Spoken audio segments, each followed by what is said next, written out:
much of you this morning? Me? No, I've been rather busy. Busy? Doing what? Writing. Oh. Writing letters? Yes. What kind of letters? Just letters. And I have to catch the post. Oh, I see. Are you writing to your wife? Hardly. Bank manager? No. Only I've not seen you write letters before. Look, Angie, if you're that interested... Oh, I'm not. I just happen to be writing a few applications, that's all. Applications for what? For jobs. After all, I can't live in a derelict railway station forever. Of course you can't. And I need a home. A proper home. And a living. Why? Well, because that's the way things should be. Oh.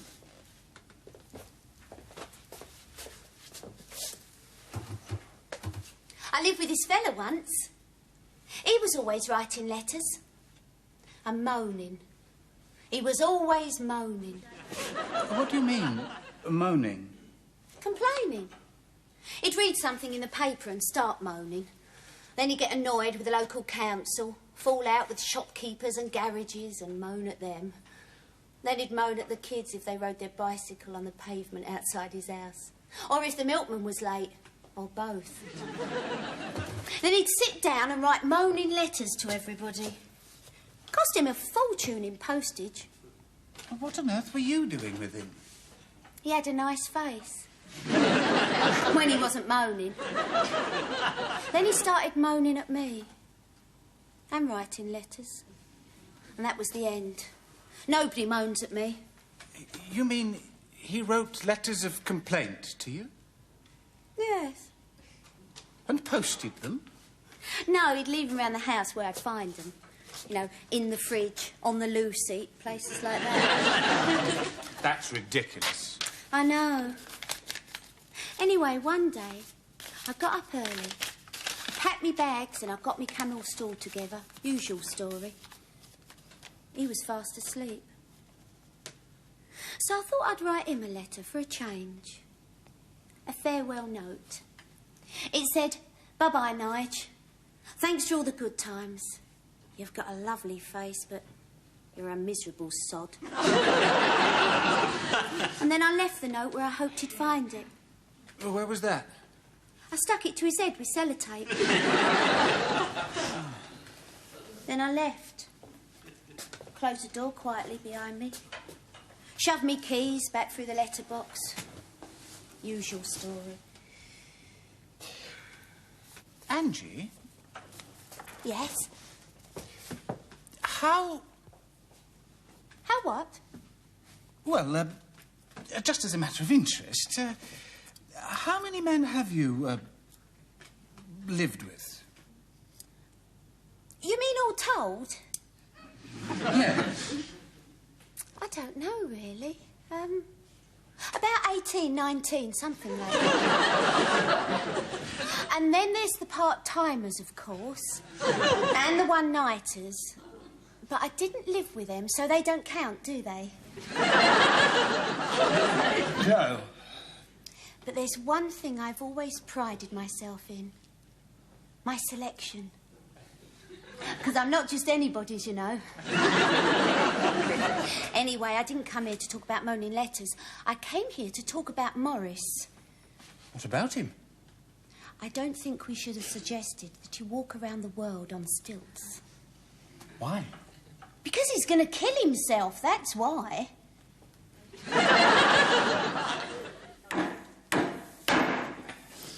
There. That's what I stand on. And that? Now that's to strap me leg in. Beautiful, eh? I shall travel like the wind, striding over frontiers, crossing valleys, stepping over rivers like they was puddles. Yeah. But I think you're going to need two of them. Of course I'm going to need two. I'd look a bit daft going round the world on one stilt, now, wouldn't I? Oh, I don't know. What about you, then? You ever walked on stilts? No, can't stand heights. Now, then, just need to find another bit of wood. Well, you could have halved that. What do you mean, halved it? Well, you could have made 2 short stilts to practice on. Short stilts? You can't have short stilts. Defeats the whole object, doesn't it? Be like having a short extension ladder. But if you'd never walked on them before... The deep end. I believe in going in at the deep end. Always have. Open that door, would you? Yeah.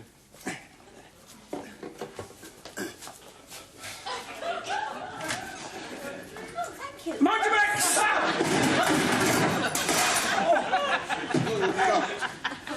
Oh, see what I mean? What's the matter with him? Oh, he says he's tired. He hasn't slept all night. Why? Well, he reckons it's too cold in the signal box. Oh, poor Tommy. He's not the same, you know, now he hasn't got an airing cupboard to sleep in. Yes. But as we don't have an airing cupboard, he'll just have to make do. Well, I don't think anyone should have to make do. We could build him an airing cupboard, couldn't we? Yes, nothing to it. We are not building an airing cupboard just for somebody to sleep in. It's not just somebody, it's Tommy. Yes, and one day Tommy will have to go out in the world on his own. We all have. I've made a start with those job applications. Good for you. Oh, but you haven't seen him in that signal box. He's strung out on those levers like a line of washing. Yes, well, I must go and post my letters. There could be a bright future in those. Oh, yes. Well, at least this has kept him warm during the night. Oh, he hasn't been in here all night. Where's he been? He said he's been out. Out? Where? Walking. Walking? In the middle of the night?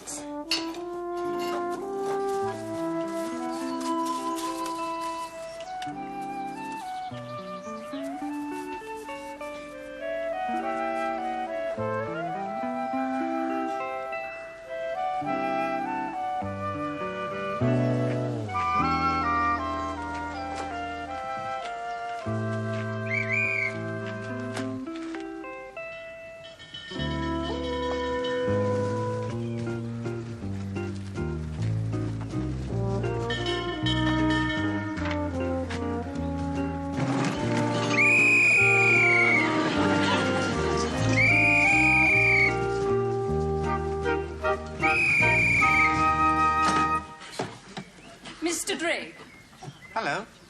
are you busy? Not really, no. I was just going to Fennybrook to catch the post.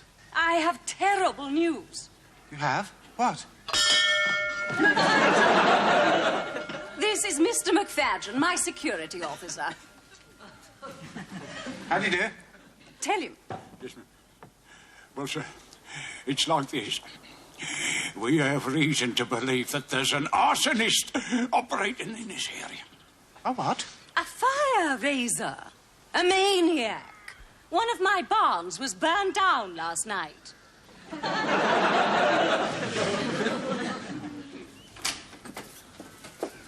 A barn? Yes, simply burned to the ground.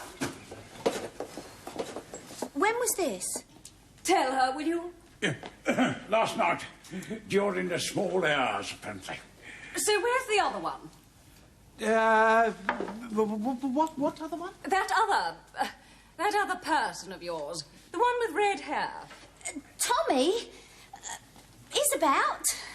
Round somewhere. Did anybody see anything? How do you mean, see anything? Well, last night, No. Nor me. no one passed by here in the middle of the night. Any strangers? No. No one was seen. What was in the barn? Timber. Timber. Timber? Yeah, that's right. What kind of timber? All shapes and sizes. All shapes and sizes. Shapes and sizes. Any pieces about 15 foot long by about that? Well, the barn was full of timber. Full of timber. everybody writing? My barn has been burned down, and whoever did it had the nerve to dig up some of my potatoes, help himself to a garden chair, and sit there cooking supper while the flames raged. Jacket potato? Yes. Jacket potato. Why is he asking questions? Oh, he used to be a detective. One of the best. Oh, did he? Then would you mind getting out there and detecting something? Now. Right away. Because whoever it was could strike again at any time. Well, I realise that. Oh, where can I get in touch with you? Well, I've set up a temporary HQ in the old linesman's hut. Oh, right. I'll just jot down the directions for you. Oh, fine. Thank you. Take me home, will you? You can show him on the way back. Yes, ma'am. And I know you'll be a hero and help, won't you? If I can, yes. Good. Door? Oh, I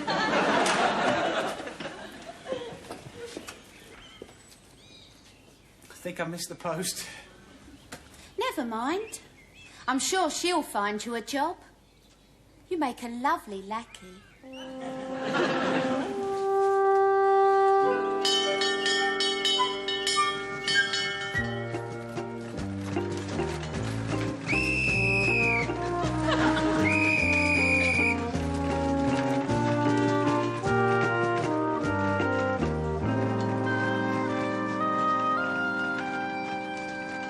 What kind of a person sets fire to a barn and then sits by it to cook jacket potatoes? No idea. Someone who wants to keep warm?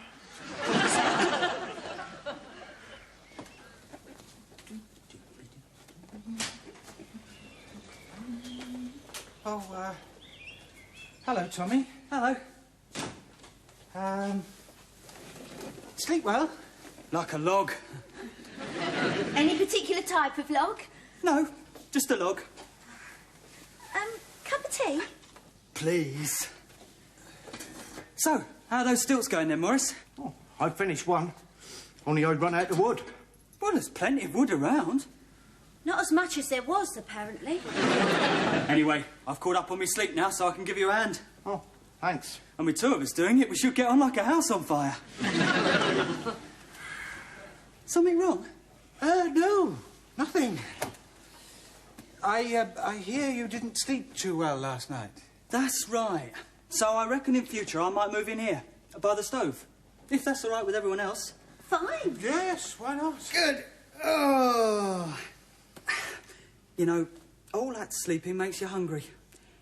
Do you know what I could eat right now? What? A jacket potato. I just love jacket potatoes.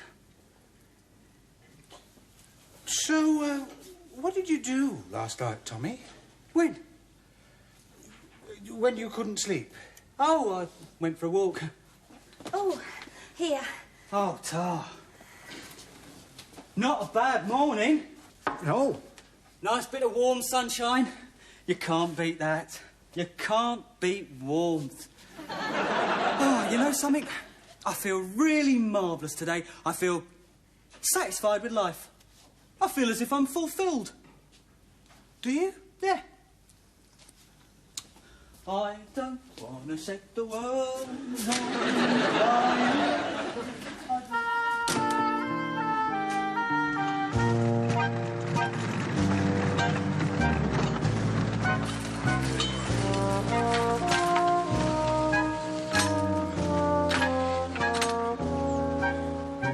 There.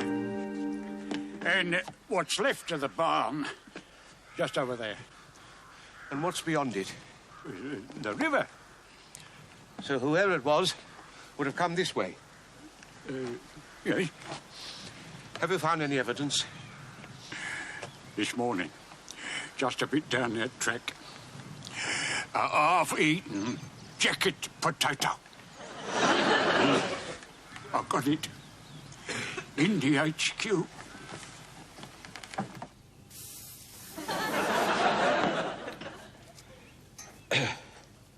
Yes.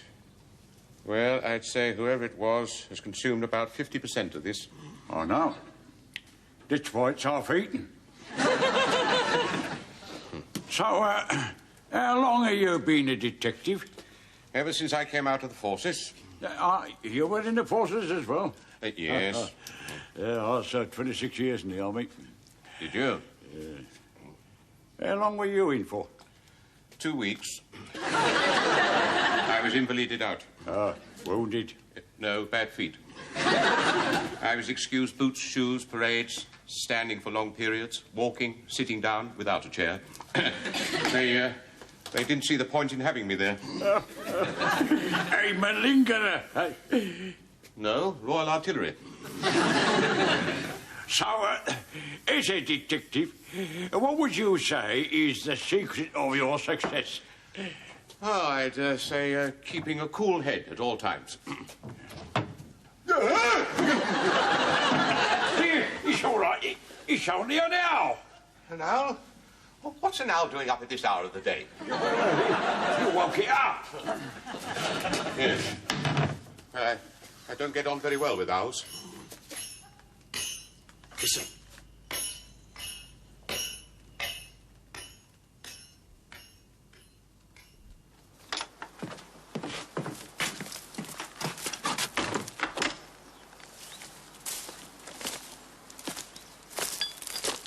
Someone or something passed by here. Well, they must have moved pretty quickly. Yes. Look. Here. Hold this. Right.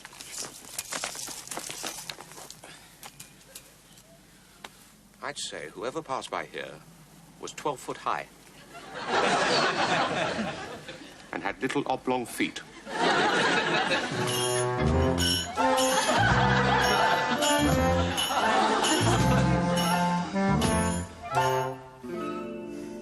You know, I've never seen Tommy look so happy.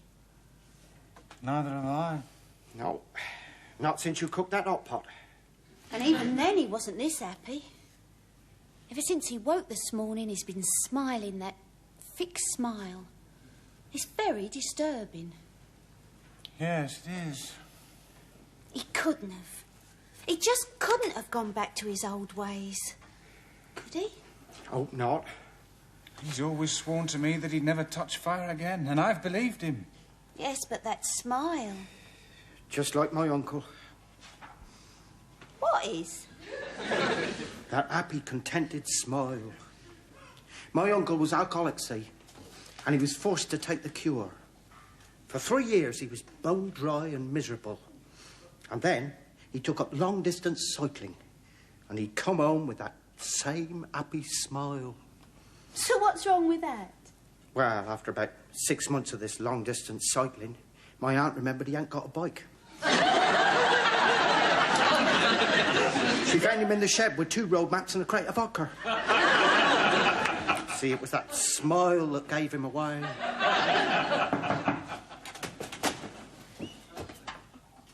Nice and warm in here. Is it? Yeah, very cosy. Tommy, I've decided. Decided what? Well, to build you an airing cupboard to sleep in. Oh, thanks. Good idea. So that you can keep warm at night and you won't have to go wandering around. Oh, I don't mind wandering around at night at the moment. Oh, don't you? No, I'm enjoying it. Tommy, Yeah? is there anything you want to talk about? When? Now. Don't think so, no. Nothing you'd like to tell us? Not at the moment. Because we're prepared to listen. All right, then. Bangers. What? Hot bangers. They go well with jacket potatoes. They do, yes. Anyway, I better go and sew up a few more sleepers. But aren't you tired? Me, no. I've always been able to burn the candle at both ends. Tommy, until we get your airing cupboard built, perhaps we ought to fix you up with a proper bed in the waiting room. For tonight? Don't worry about it. I'm off out again tonight.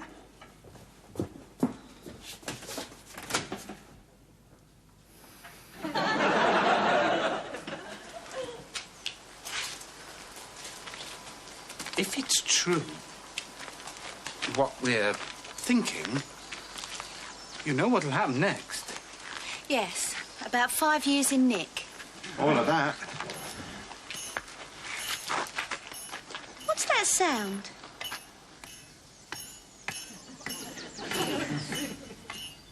Stilts. Yes. And whoever he is doing quite nicely on them. Who was it? Did you see him? We saw somebody. It was a vicar. On stilts. Hello. I'll be with you in a moment.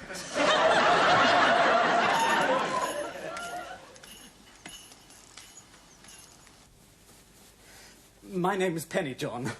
Pleased to meet you. I'd like to make a point of visiting all the new members of the parish. On stilts. Whenever possible, yes. I'm trying to be that little bit different from my peers. Really? Well, they're all so much older than I am, and they've all done things. And you know, there's hardly anything new and surprising left in my business. But doesn't it make life difficult? What? Visiting on stilts? Oh, not really. I sometimes have trouble with cattle grids and people in basement flats, but on the whole it seems to work. In fact, I've been trying to organise a hymn-singing session with the entire congregation on stilts. Unfortunately, some of the elderly won't hear of it. Well, that's hardly surprising. I suppose not. Then I did try using stilts to give communion once, but I spilt most of the wine. Excuse me. Yes? Them stilts. What are they made of? Aluminium. Aluminium. So, what's wrong with aluminium? Everything. Well, now, I'm told you have a ghost here. That's right, we have. Well, would you like me to, exorcise it while I'm passing? No, thank you. We're quite fond of Harold. Oh. That's a shame. I've never been asked to do an exorcism job. Right. Well, before I go, is there anything you'd like to know about the parish? Don't think so, no. What about problems? Do you have any problems? No. I do. I dislike the inside of churches.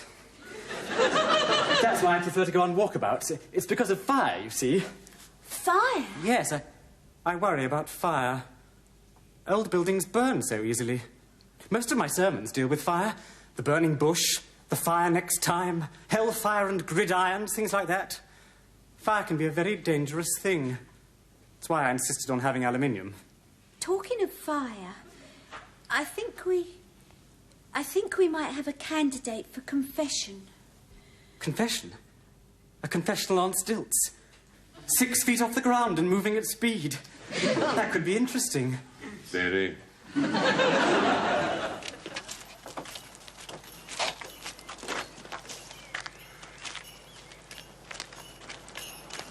You know something?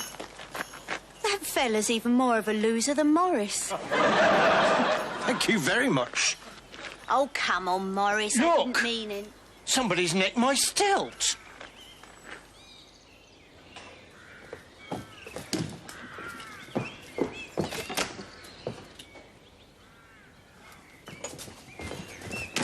No luck. No. Well, it's not in the buffet. Oh, that's marvellous, isn't it?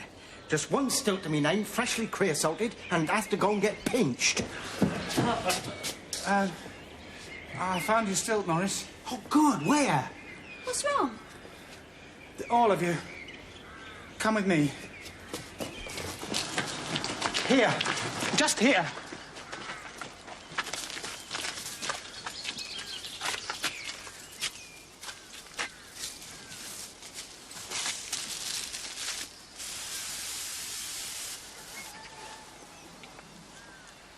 Paraffin. And a toasting fork. Potatoes. And my stilt. Don't touch it! Don't touch a thing. Well, not yet, anyway. Somebody is going to set light to this station. Yes.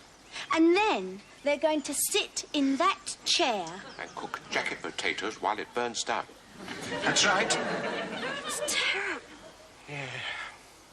It's our home. Right.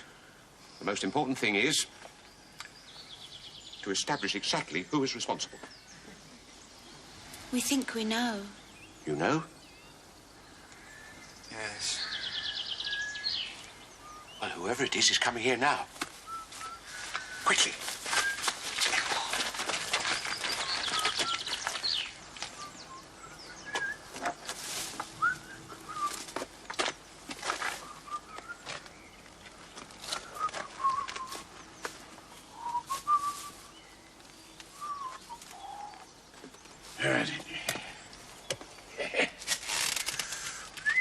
Ready and...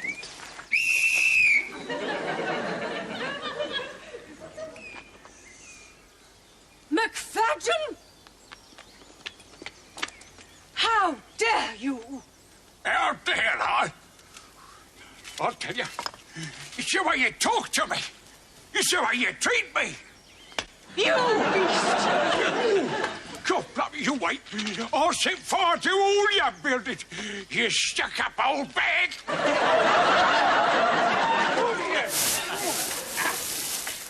Well, stop him then. Oh, please stop him. He'll burn down my lovely house. Oh. Fetch me your stilt. I don't know if I ever told anyone, but I used to teach javelin throwing once. No, you never told us that. Right.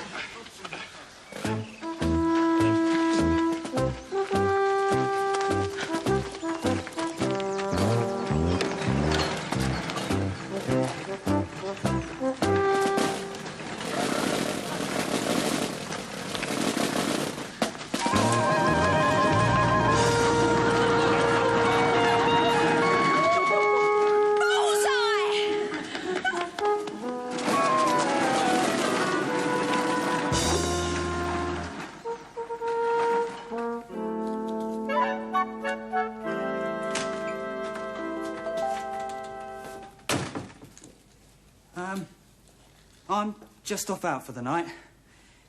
And I've been thinking I really ought to tell you where I'm going. Just in case you worry.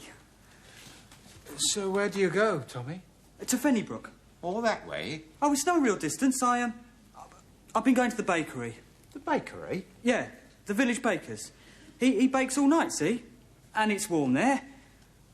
And, well, I've made friends with someone, see? The baker's daughter. She lets me sit by the ovens while she works. And that's why you've been smiling a lot lately. I suppose so, yeah. Well, you might say she's my new flame.